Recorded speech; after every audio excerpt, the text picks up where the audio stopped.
Hi, it's Dr. Dana. I'm here to chat with you about gut health.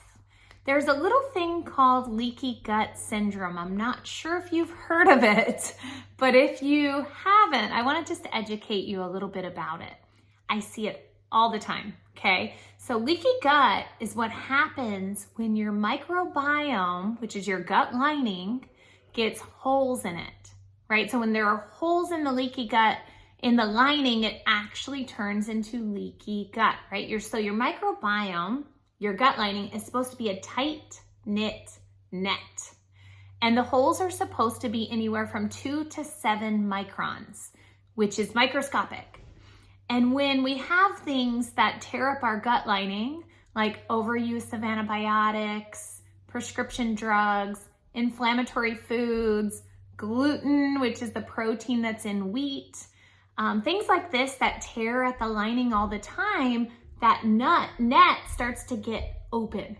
And when that happens, the holes can actually get so big as to be 200 to 300 microns.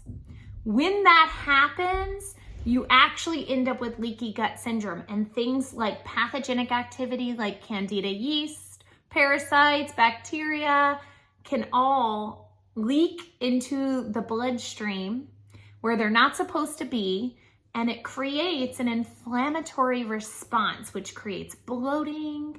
And the main symptoms that you get, you might not expect.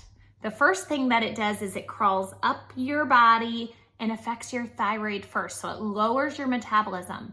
Next, those toxins that aren't supposed to be in your bloodstream, but now are, because of the holes in your microbiome, actually hole up and create joint aches and pains. They come out the skin and create skin conditions like eczema, psoriasis, all of the above, acne, right?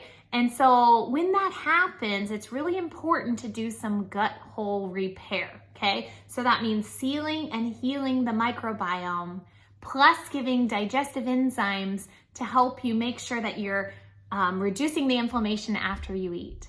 So leaky gut is a very real thing. It's the root cause of a lot of conditions: low thyroid, autoimmune, psoriasis, anxiety, all sorts of things.